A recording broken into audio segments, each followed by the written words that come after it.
Mhm. Please put yourselves on mute too. Thank you. Thank you to everybody who's popping in. We will get started in just a second.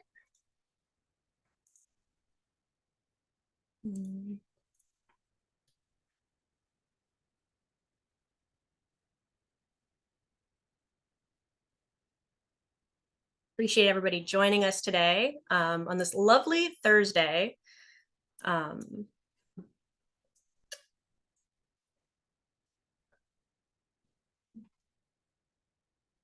We will start the presentation in just one more minute, just so everybody can get a chance to slide in.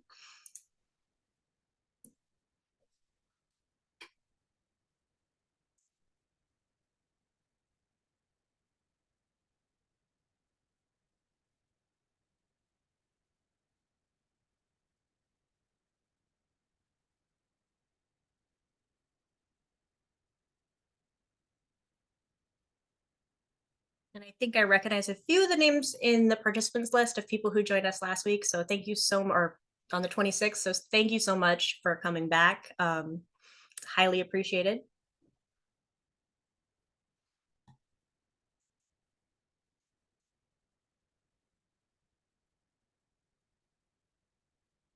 Okay, so I'm going to get started with our presentation. Again, thank you guys so much for joining us.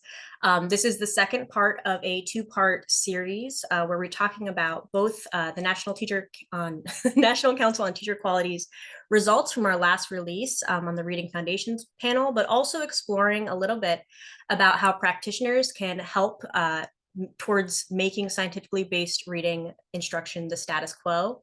I also want to thank, again, Donna and the Science of Reading Facebook group for the opportunity to present and also for introducing me to the great panelists that we have today. My name, if you weren't introduced to me last week, is Christie Ellis. I'm the Director of Special Programs with the National Council on Teacher Quality, and I helped lead project management on the Reading Foundation standard last year that we released this past June. If you're unfamiliar, NCTQ is on a mission to ensure every child has an effective teacher and that every teacher has the opportunity to become effective. We do this by looking at two main areas. The first is looking at how teacher preparation is aligned to research-driven practices. And the second is by looking at policies and practices at the local, state, and national level that can lead to the highest quality teacher workforce, specifically in the areas of recruitment, assignment, evaluation, development, and compensation. Today, we are continuing our conversation on the state of teacher preparation, and we're going to be shining a light on the perspectives of reading experts and practitioners who are deeply involved in this work. A few norms today. We are primarily going to be spending time conversing with the panelists, but feel free to share any thoughts that you might have in the chat as possible. And I will pull any interesting thoughts to share with the panelists as we move our conversation forward. We will also have the Q&A open, and I'm happy to take any questions there. We will provide time for a specific Q&A at the end. I do want to spend just a second going over NCTQ's findings, just so that we're all sort of on the same page if you weren't able to join us last week. If you were interested in hearing more about these in detail, we did have the webinar, and I'm happy to share that link with you, but you can also just visit our national findings page. The link is nctq.org/review and look for the term Reading Foundations, and you'll be able to look at all this information. So we had 5 main findings this past year. The first was that only 28% of the programs that we looked at adequately address all 5 core components of reading instruction. It's something that is very well known that all 5 components are crucial. However, we aren't seeing them comprehensively covered in the materials that we received by teacher preparation programs. Even more concerning is that around 22% of the programs are not adequately addressing any of the components sufficiently. And we're also seeing that a large number of programs continue to use practices that are contrary to scientifically based reading instruction, including running records, miscue analysis, and guided reading. Our second finding saw that phonemic awareness receives the least attention across programs. In the past 10 years of the TPR, this has been a continual finding. We've seen it in every single release that we have had.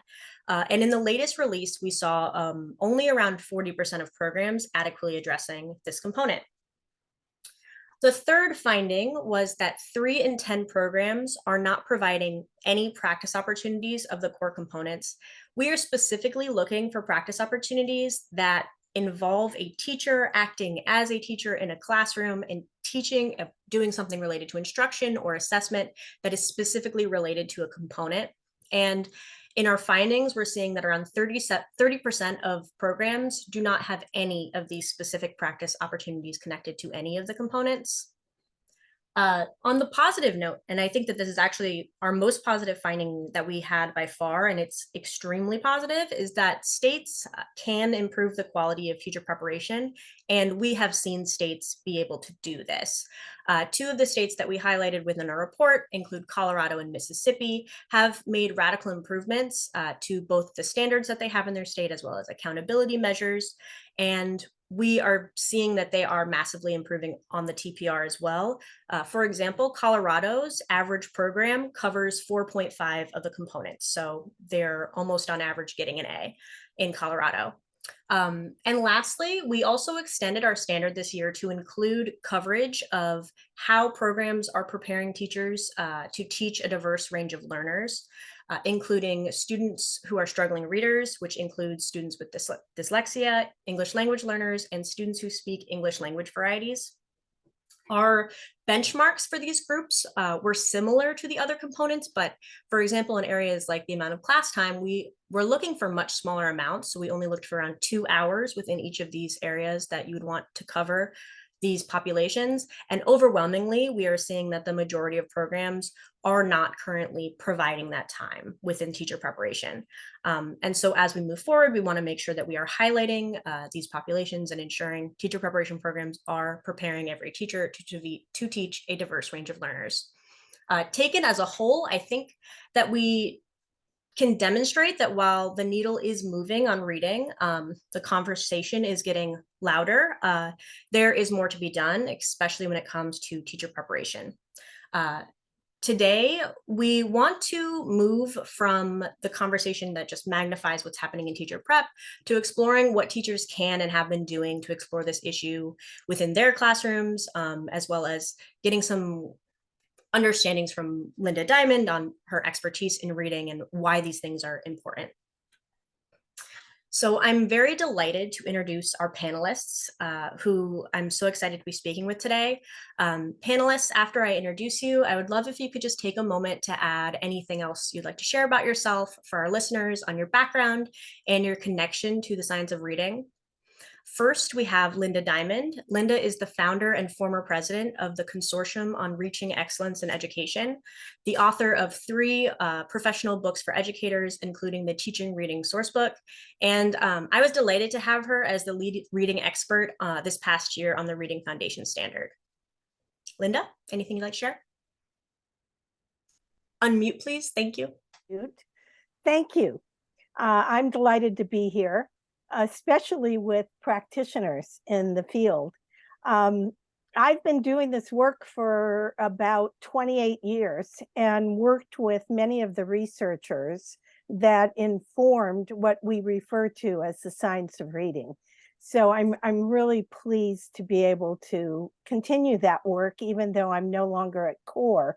Now I'm working much more with states on policies related to science of reading or structured literacy, whatever they may be calling it in their state. And I'm also working with textbook publishers to improve the quality of the materials that they make available for teachers. So that's what I'm up to these days. And I'm keeping very involved because this is still a critical issue.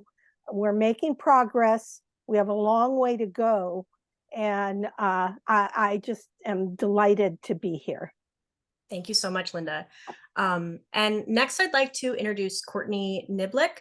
Courtney is a literacy coach at a K-2 school. Hey, Christy, thank you. I've taught kindergarten for 15 years. I had 3 years of second grade mixed in with that. And then the last 2 years I've been a literacy coach. And I would say what got me so fired up about the science of reading, the science of how we teach reading, was having my own son get diagnosed with dyslexia in first grade. And I started diving in and reading every single thing I could about how to teach reading, and it opened my eyes up. And I've just been very excited, and I want to share with everyone what I learned, and just not see another child have to go through what we've seen with the self-esteem issues and the not liking school and emotional issues. I just want to be able to help prevent that if I can in any small way. Thank you so much. I think it's really admirable how many, people like you that I've met that have had a child or somebody in their life with dyslexia, and they just dive in immediately and they want to learn everything. So thank you for your work on that. We're also joined by Virginia Quinn Mooney. Virginia has been teaching for around 20 years, primarily in K-2. Virginia, anything you'd like to share? Thanks. Thanks for having me here. There's never a more important conversation to be had than the teaching of reading. I have been teaching for a long time, and I have always known that Post-it notes and teaching reading are completely, it's an oxymoron to use a Post-it note to teach reading.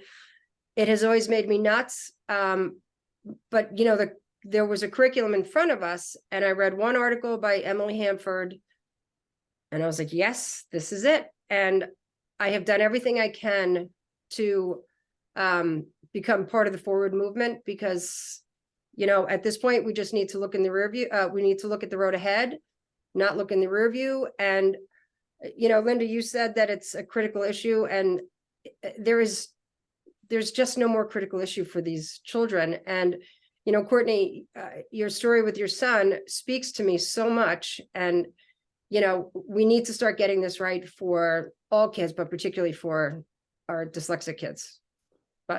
So anytime someone asks me to be part of a conversation when it comes to this, I jump. So thanks for having me. Well, thank you so much. I appreciate that.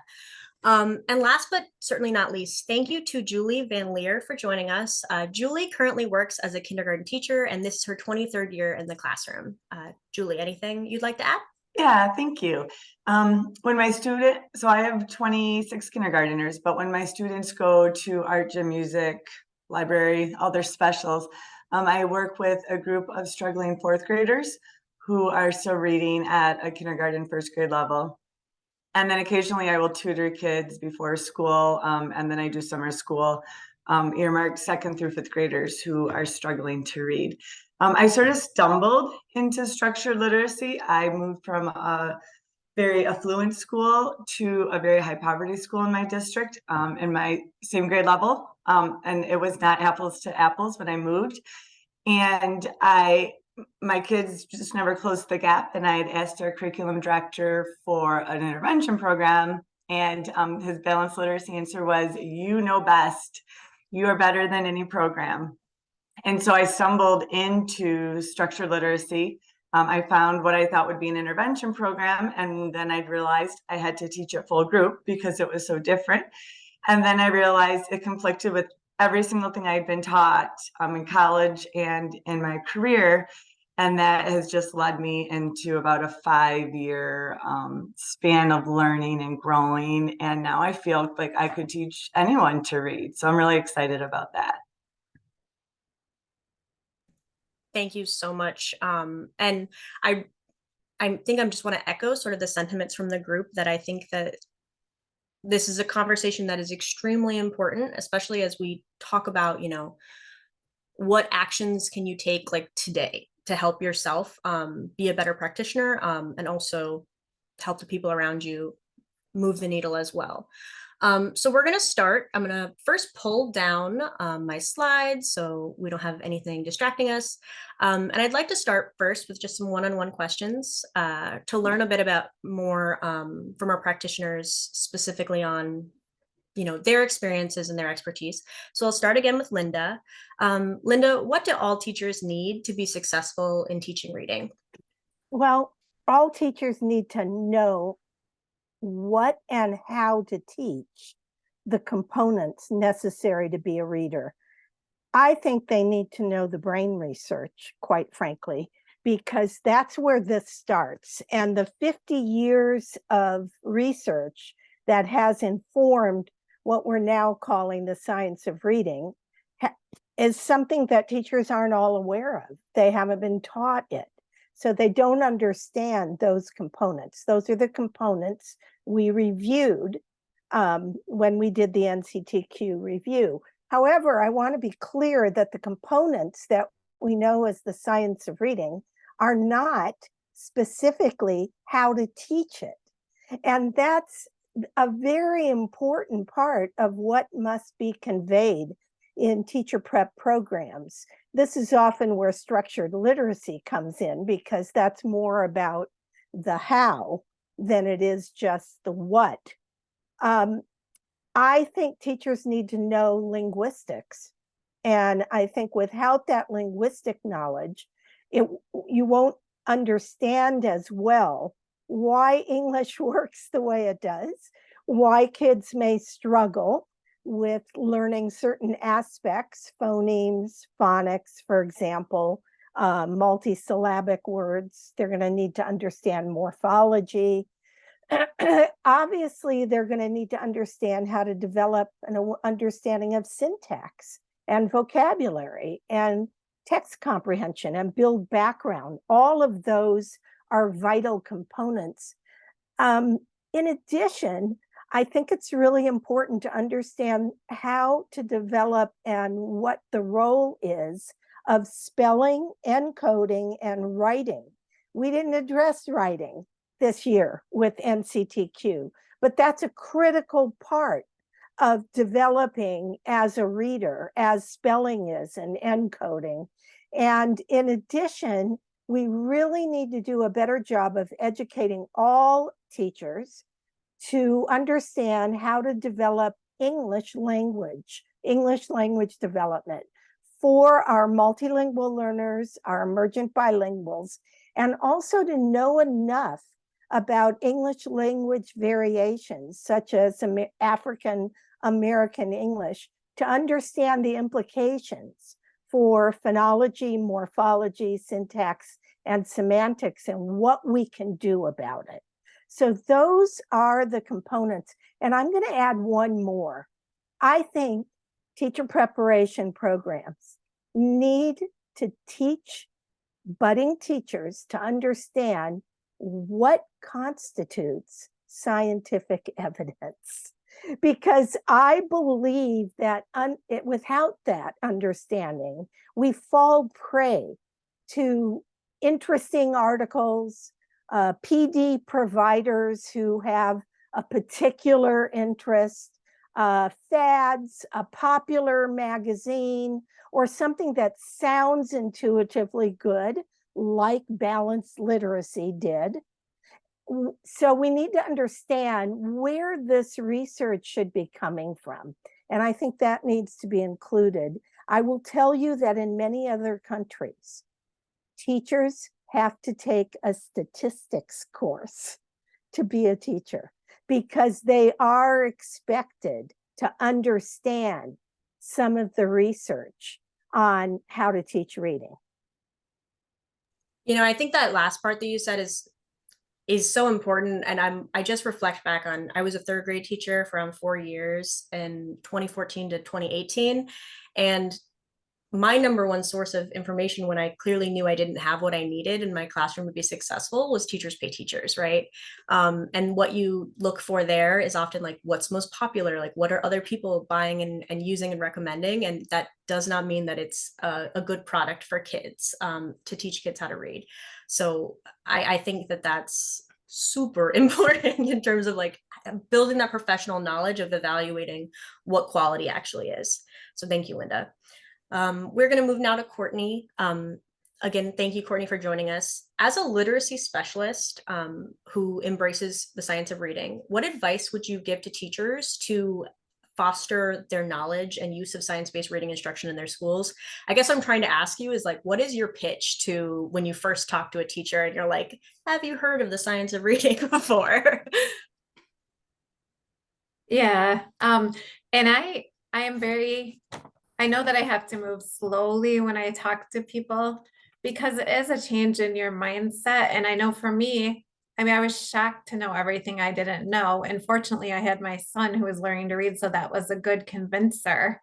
But I know for a lot of teachers, it's hard to change your mindset. So you just have to go slow and slowly talk about things, maybe introduce them to the simple view of reading, let them know it, like Linda was saying, the components of how to be a good reader, what we need to teach the kids about.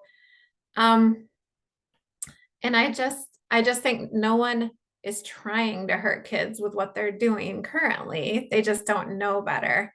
So it's hard to be patient because you want to see change, and it's hard to see ineffective practices happening. But if you push people, then they aren't going to want to change. So I just try to be very supportive and slowly introduce new ideas and help support and show them how to do it if they're open to it.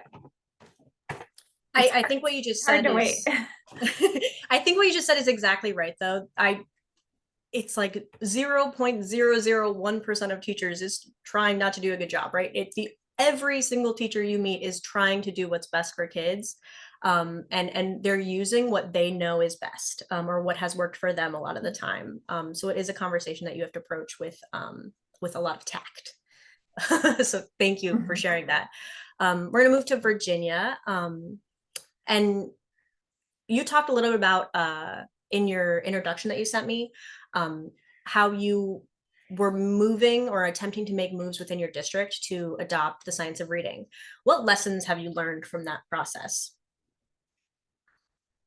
I think lessons, or maybe even, frame it as advice. For me, it was never about me. It was never about my opinion. It was never about making me happy. It was about, we have to do better. And I never, ever took my eyes off the kids, and that we have to do this for the kids. And like, in all candor and all seriousness, people were rolling their eyes at me at meetings, and I didn't care, and I didn't take it personally, and it didn't matter because kids weren't learning how to read. And I just, so anytime I came across a stumbling block, that's what I did. And I always call it, I woodpeckered my way through. And I hosted some virtual events over the year, and it's always science related. And I would always end it with the power of one.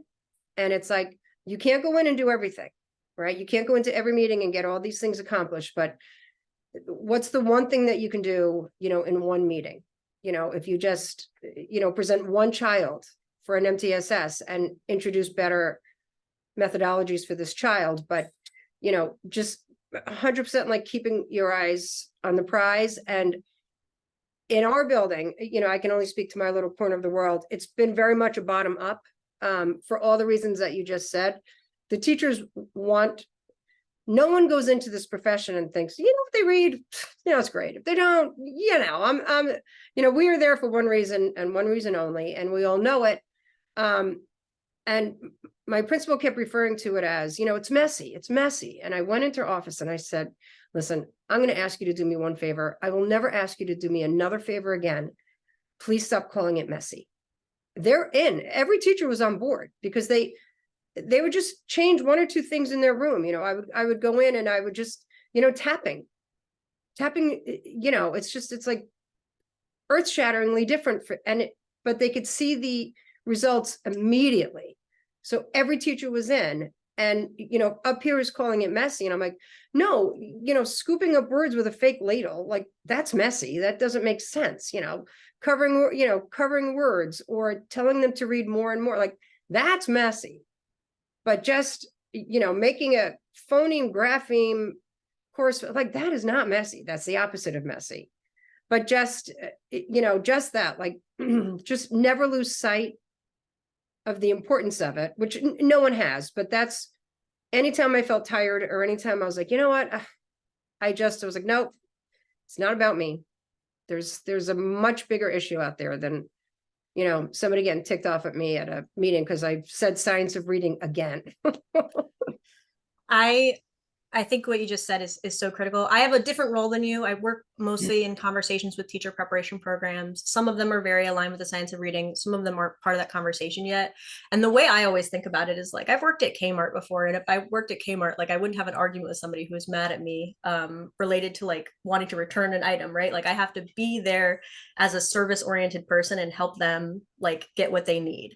And that can even be true when you're in a conversation with science of reading, right? Like the bottom line is we all want kids to read. And how can I help you make that better? Well, I can give you all these fun resources and approaches that are more scientifically effective, right? Like there's more evidence around their instruction. And it does require you to like not think about your ego, right? You have to be a little bit willing to be in a conversation where you're not, you know, you're making some sacrifices. Right. So I really respect and appreciate that. And this second thing that you said that I want to just raise up again is changing one or two things at a time. Yes, especially if you can just say like, have you tried this one practice? I think that could really help. And then the person, you know, starts to do that thing, and that can just have like a huge impact on their practice and what they do in the future. Thank you for sharing that, Virginia.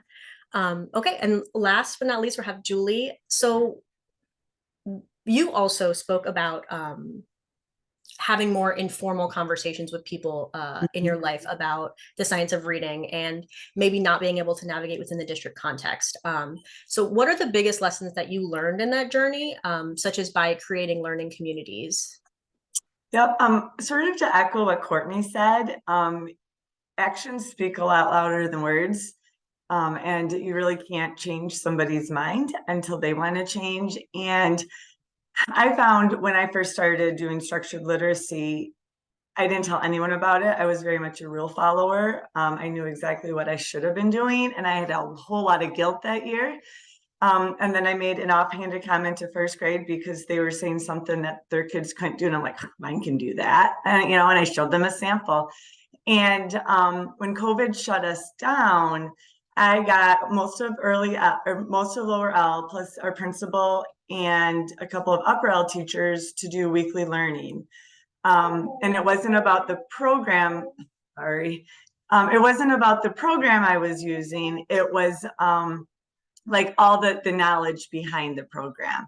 And I'm sorry, I'm the only one home right now.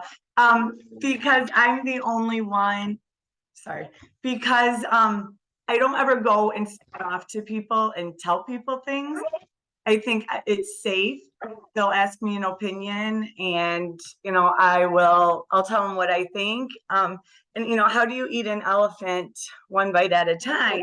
You know, I always give people, if somebody asks me questions, I always give them just enough information, you know, that it fuels their curiosity, but I don't overwhelm them with everything that could possibly be out there. So I really feel like finding the people who want to learn, and the more they learn, like everyone else said, nobody wants to fail kids. But we've just been so ingrained into us, like from teacher prep, that we know best, we know what to do. You know, it's really hard to, you know, give yourself that grace of it's okay to say, I know nothing, you know, and to change your viewpoint. But it's always, I think, easier when it's a non-threatening colleague, also than like top down saying, this is what you have to do. And I want to raise that point up that you said, finding the people that want to learn. We don't always work in a context where like you can have a lot of support from every level, but finding those people who can be your colleagues and be your learning partners and help you make movement can be super important. And not only for your practice, but also for your like mental fortitude in the moment, right? Being able to actually accomplish things. So thank you so much. Open it up to some broader questions for the entire group. Feel free to jump in if you have any thoughts about any of these. So the first one I would like to start with, and I think you've raised this up a little bit already, is what can a teacher do right now to strengthen reading instruction? for their own students, their school, their district? Like, what's something that they can just go out and do tomorrow? Well, I'd like to jump in on that. A couple things struck me from what everyone was saying in this last go round. One of the challenges, I think, is when you don't have appropriate materials, because then we're back to teachers creating their own. That's what's gotten us into this problem in part, where we do why you saw the teachers pay teachers, for example. And so one thing that I think can happen is to identify some useful material as a teacher, convince your principal that you want to try it in your classroom with your students, and start doing it. And there are so many ways to find material now. The Reading League has a really good curriculum guidelines evaluation tool. But we know that there's OG material out there. We know that there's programs that are like SIPs, that there's an amazing free resource called freereading.net, which has very organized, explicit, structured literacy lessons. So I think finding that and saying, I want to do this in my classroom, and then I want to measure how my kids are doing, and then have collaborative conversations. And I think that's really important. I get scared when teachers try to create their own materials. And they're not wrong to try to do that when they don't have anything. They're right, but it's really hard to create systematic, explicit, sequential materials. It's really difficult. I wrote decodable text for a company once and vowed I would never do that again. It's just very difficult. The other thing I would suggest is that there be some sessions where folks watch some good documentaries together, like The Right to Reading, a documentary, that amazing documentary that's out there. The Blame It on Gutenberg documentary. Oh, that's incredible. And it's free. And it's unlike the Right to Read film. You can get the whole Blame It on Gutenberg.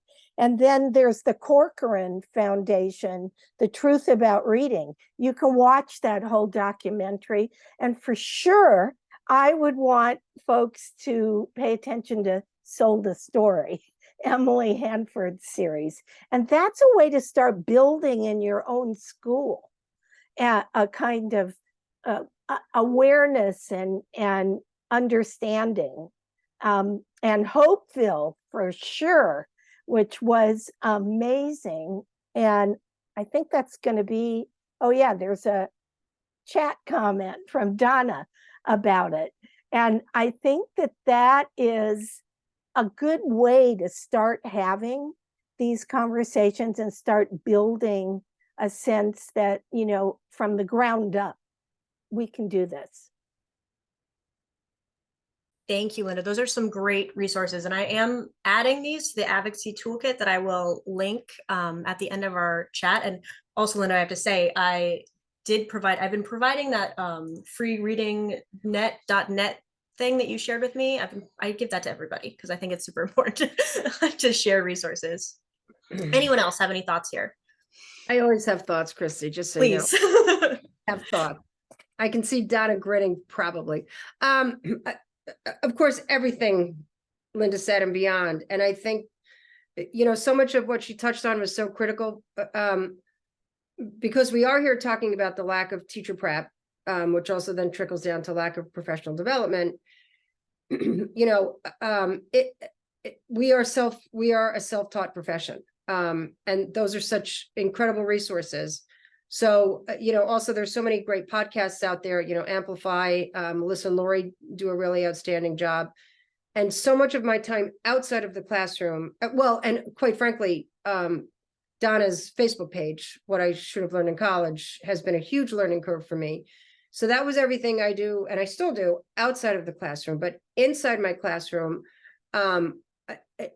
if you can convince your principal to cough up the $80 for UFly, that is a really great way to get rocking and rolling with the structured literacy. But while you're waiting for it, and just for me, like I said, what I really started with was just the tapping, and then the Okona boxes, and you know, the phonemic awareness and the phonological, and just me doing that, you know, convinced me that I can never do anything other again. But like, once I really, like, you know, I'm repeating myself a little bit, but once, you know, if you just never leave the letters, you know, if you just never leave the phonemes and the graphemes, it's, you know, it makes such a difference for the kids. But that was the very first thing that I did. I just really started pulling those words apart, and you know, it's what they need. When I hear things like the tapping thing, is it like sparks something in me, because that, when I was teaching, would have been something that I knew that when I heard about and learned about, I could have gone in the next day and started to do. So I echo everything you guys have said, specifically about searching for those high quality materials. But I really want to lift that up. And if you have anything that like an explainer document anywhere that anyone knows about, that they could like pull, that we could pull and have people share to for others, that seems like something you really could say, like, hey, have you tried this strategy? And that can help do what I think Julie said, is that you have to show people things that work to be able to get them to move the needle. Anyone else have any ideas on what teachers could do right now to help strengthen their reading instruction? Well, thank you guys so much for your answers there. I think it's just phenomenal. And as Linda's sharing a bunch of additional stuff, we will be sharing some resources after the presentation today. So I'm going to move to another question. And I think you guys shaded on this a little bit in your introductions. So if you were teaching in an environment that doesn't actively support the science of reading, or even pushes against you in making those movements, what can you do, or what should you do in that situation? I feel like you shut the door and you do what's best for kids. There's been a big push, especially since COVID, in our district to have good scores. You know, and you can't really argue with, like, as bad as a computerized test might be, you can't argue with the results. And I think my big learning thing is kids come first, rather than adult egos. And when I look at those kids that I teach all day, but then like the 4th graders that I work with, or the 5th graders, you know, they have the rest of their life. And, you know, the adult egos, you know, they're not the ones struggling to read a menu, or struggling to read a magazine, or whatever else they might read. So my big thing is just, you know, the kids come before the adult egos. And there's so many small tweaks. I think Virginia alluded to it. There's so many small tweaks you can make as a stepping stone to something bigger. Plus with COVID and everything going virtual, I mean, there is so many more resources now than when I first started this journey, just because of how much we use technology. That is exactly right. And I do think, I mean, we always try to, I don't even know if I should say this, but there's always positives that I like to take from COVID. And one of them is that sort of like preponderance of online resources and sharing communities they're very easy to find, especially compared to even 5 years ago when I was in the classroom and couldn't find anything related to the science of reading online.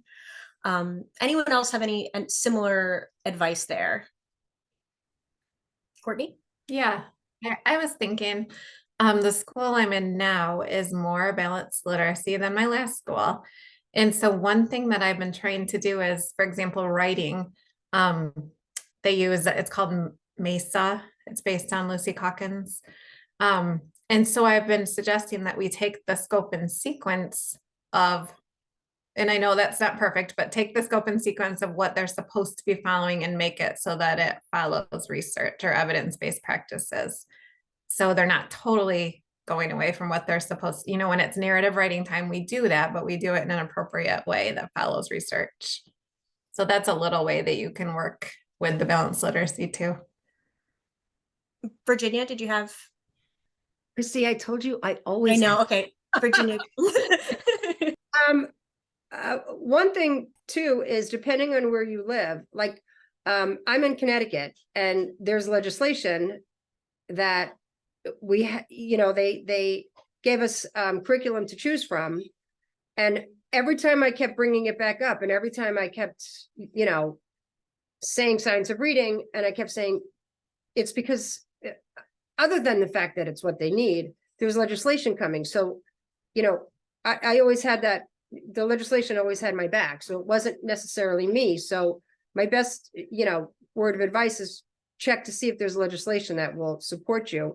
And the other thing that I shared during a PD, and I was sweating because, there were a lot of people that were still, thinking that balanced literacy was a good thing, was I showed the Purple Reading Challenge. And you can't unsee that little video. That also made the argument for me. If anyone can put that in our chat too, a link to that would also be a wonderful resource for people to have as they sort of build that conversation and build the evidence behind their conversation. I think that that's wonderful. So I'm going to move the focus of the conversation a little bit from what teachers can do in terms of their actual practice and talk a little bit about teacher preparation.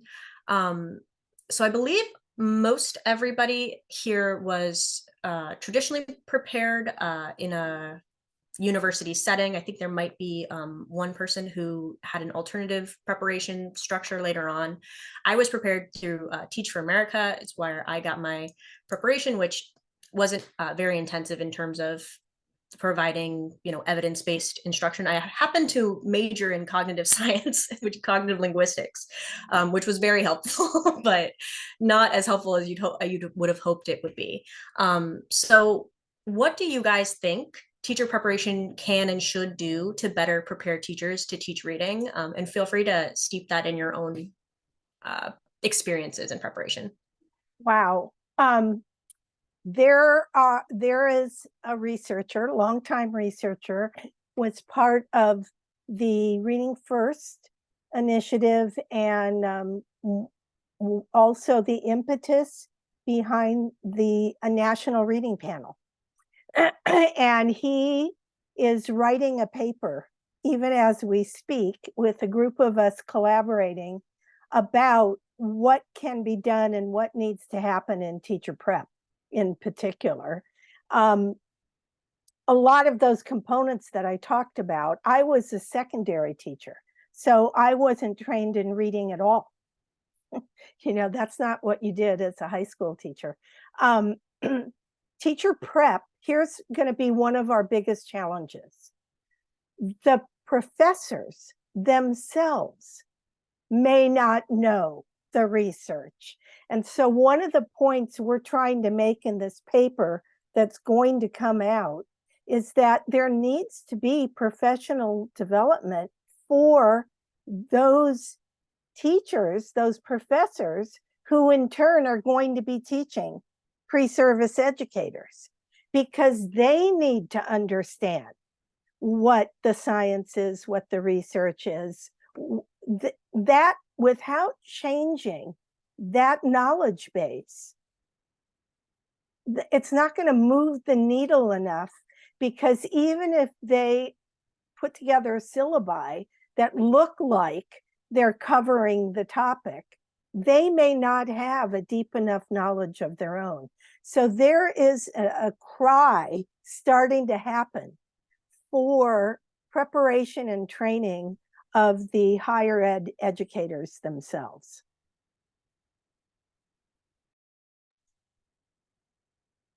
Absolutely. I think one of the things that you said, I think, is really critical, and we've been noodling about is also the conversation of how to improve the competencies of the faculty in some of these programs, and making sure that that is also done in a very thoughtful, compassionate way. And I think that that echoes some of the things people were saying earlier about making sure that people are bought in into the conversation. Anyone else have any thoughts about what teacher preparation might be able to do to improve? I think part of it, I know when I went to college like 25 years ago, it was mostly retired teachers. And so what they were really teaching is what they had done in their classroom. And, you know, I think about like all the things, like I don't know how something is done, but I trust it. And I think like with teacher education, we trust our professors because we hold them up on pedestals. And we really need to get more of a legit base of professors and researchers in to do those teacher prep programs and not just retired teachers. Absolutely. So I did not realize how much time we have left. We're winding down a little bit. So I want to get one more question in before I open it up to Q&A. And this is thinking about the role of districts in this conversation. So if you could wave a magic wand and have districts start to adopt scientifically based reading instruction, what advice would you have for them? What should they be paying attention to in their quest to make that happen?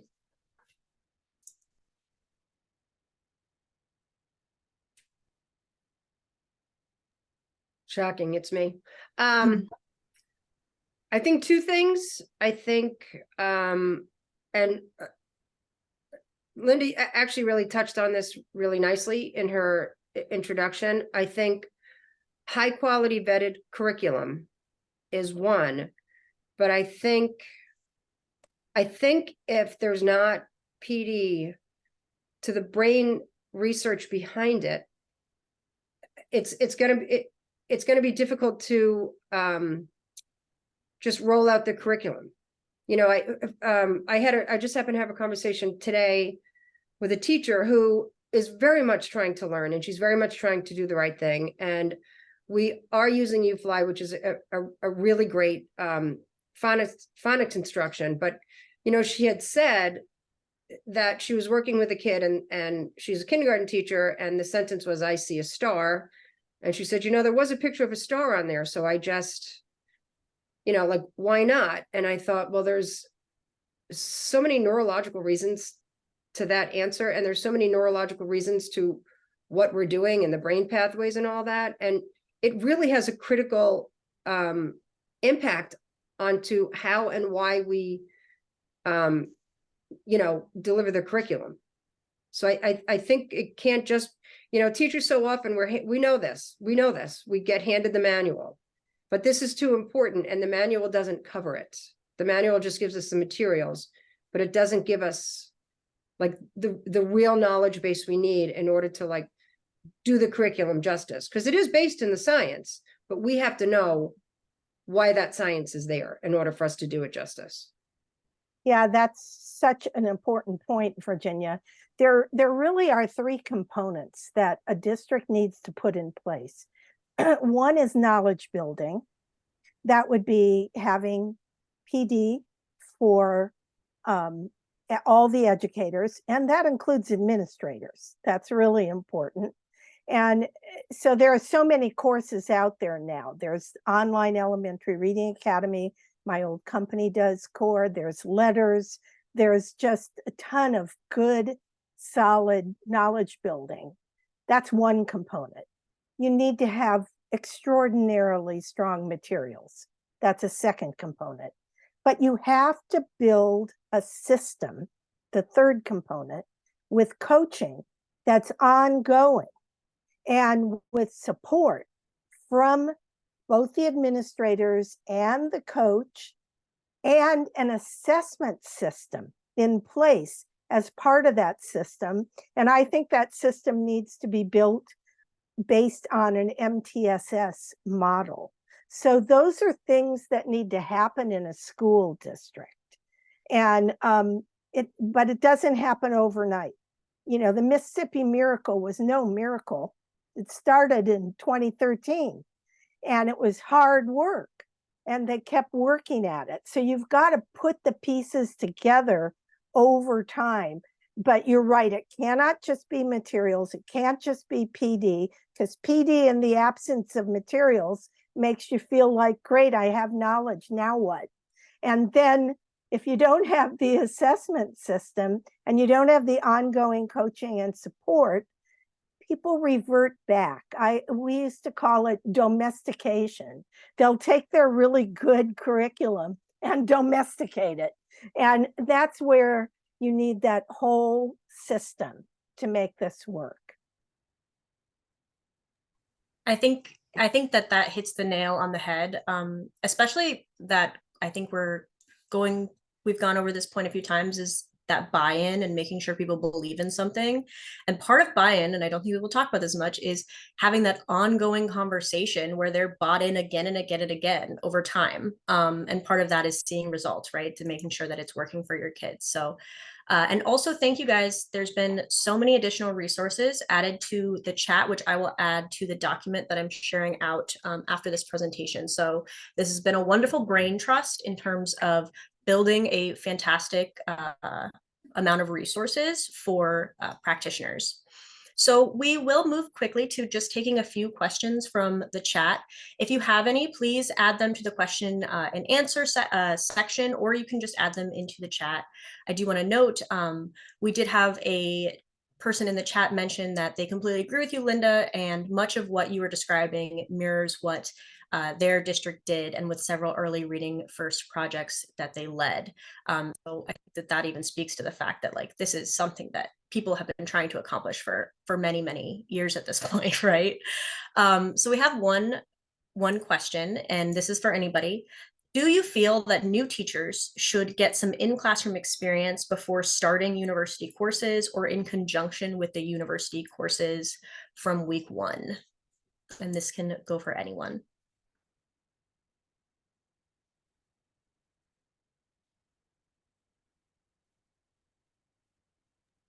Oh gosh, throwing them in without any basic understanding, we have huge teacher turnover, and it's more so since COVID, but even before that, new teachers were leaving at a rapid rate.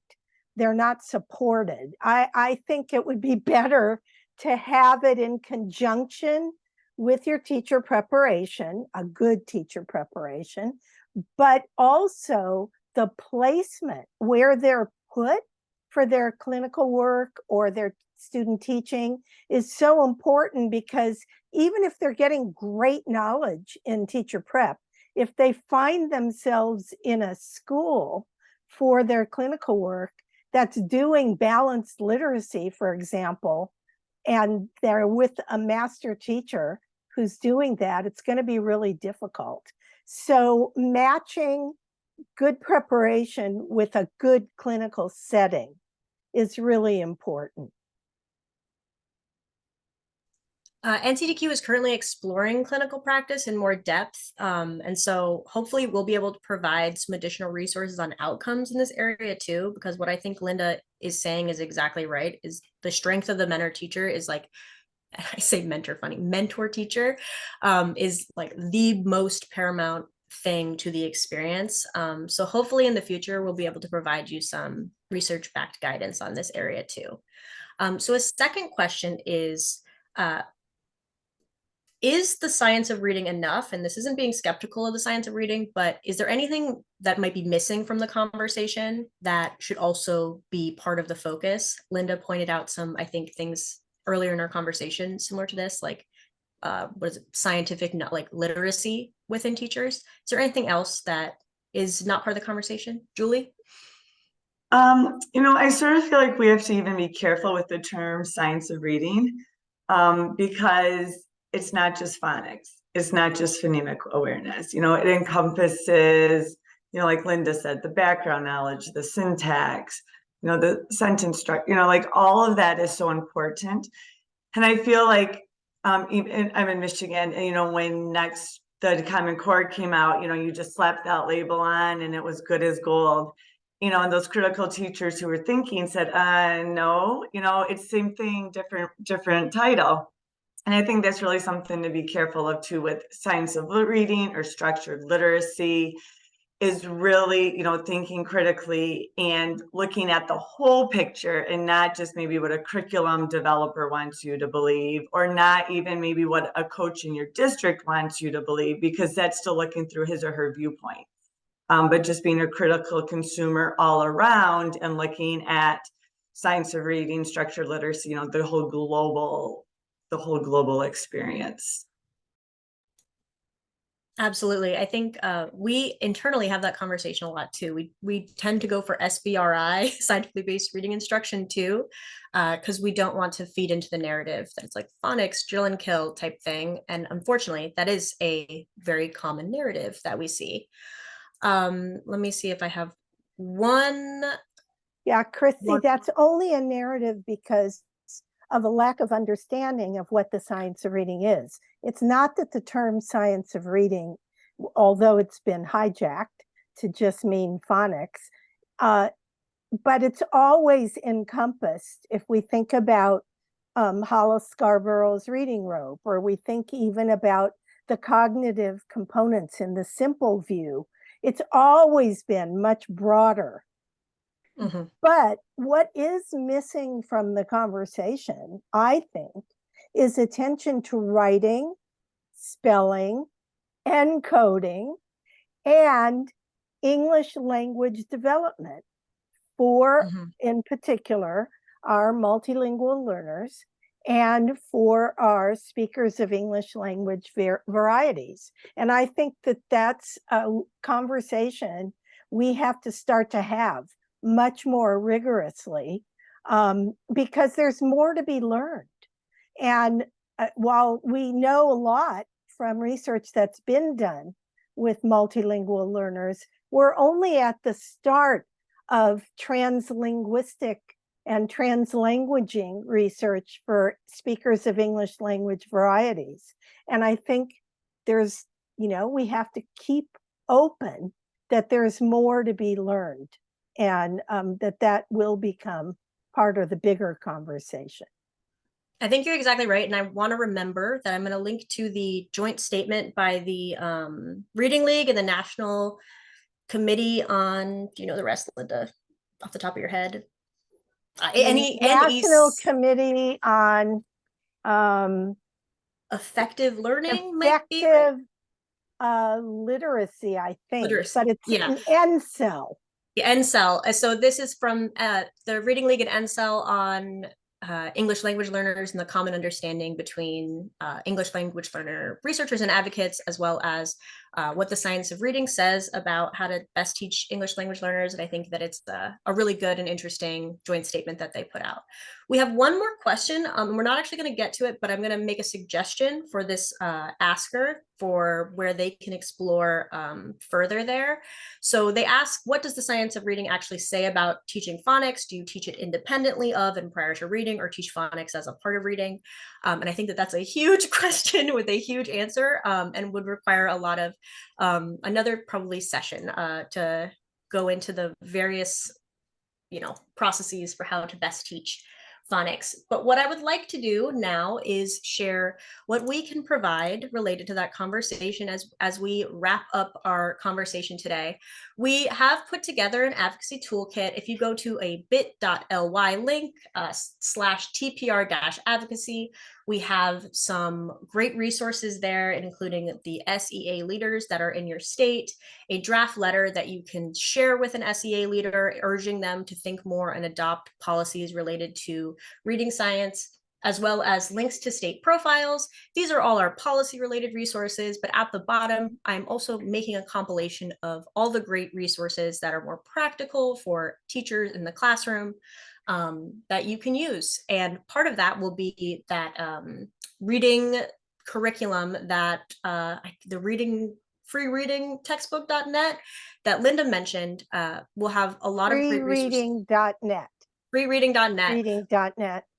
We'll dive into that exact question, right? telling you how to best teach phonics explicitly and systematically within your classroom, and providing great classroom options for that. I also want to quickly tout 2 resources that NCTQ will be coming out with in the winter, including the State of the State's Reading Policies and State Action Guide. I think it was Virginia who mentioned, if you know the policies in your state, that can actually help you in the conversations that you're having in your district and the things you're deciding to do. And we're hopeful that what we provide there can at least be a nice primer for you in understanding some of the very complicated language that I'm sure actually exists for these state policies on reading. And that's all for today. If you have any questions, any at all, feel free to email me, cellis@nctq.org. I'm happy to provide you with any information or resources that you might be interested in. Thank you guys so much for joining us. And thank you to Courtney, Linda, Julie, and Virginia for talking with me today. It's been such a pleasure. Thank you so much.